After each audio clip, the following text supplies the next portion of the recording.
एक विशिष्ट जाती वगैरे नाही, सगळा समाज आज हिंदू आहे. ब्राह्मण, कोमटी, मारवाडी हे नंतरच्या जाती असतील, पण सगळ्या हिंदूवर जो अत्याचार होत आहे, हा सगळा अत्याचार बंद व्हावा.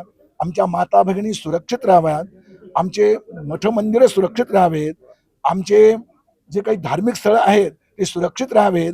याच्याकरता हे केवळ आमच्या महाराष्ट्रातच नाही, तर आता आमच्या गावात सुद्धा आम्हाला सुरक्षित हवी आहे.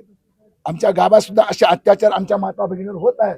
हे सगळे आमचे अत्याचार बंद होऊन लवकरात लवकर आम्हाला याच्यावर न्याय मिळावा, याच्याकरता आम्ही महाराष्ट्र सरकार आणि भारत सरकार नरेंद्रजी मोदी साहेब यांना सुद्धा हे निवेदन आम्ही कलेक्टर साहेबांच्या माध्यमातून दिलेलं आहे.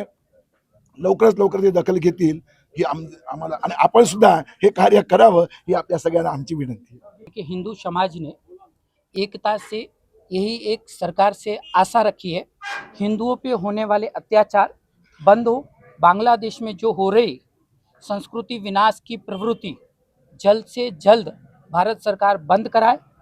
हमारे माननीय नरेंद्र भाई मोदी से वही हम अपेक्षा कर रहे हैं और हिंदू समाज का बच्चा बच्चा वही अपेक्षा चाहता है, और हमें विश्वास है कि हमारे प्रधानमंत्री उस विषय पे जल्द से जल्द काम करेंगे और आप मीडिया के माध्यम से हमें हमारी बात वहाँ तक पहुँचे, यही आशा रख रहे हैं। जय हिंद। इस्कॉन ही एकदम प्रेमाची संस्था आहे आणि पूर्ण जगभरामध्ये इस्कॉनच्या शाखा आहेत आणि बांगलादेशमध्ये पण इस्कॉनचे भक्त दररोज दैनंदिन साधना जप तप करून सर्व बांगलादेशवासियांसाठी चांगलं वातावरण निर्माण करण्याचा प्रयत्न करत आहेत। अशा साधूंचं संरक्षण करणं प्रत्येक सरकारचं कर्तव्य आहे। तर आपल्या सरकारने तत्काळ निर्णय घेऊन तिथल्या प्रत्येक साधूंचं रक्षण करण्यासाठी उपाययोजना अंमलात आणावी। धन्यवाद।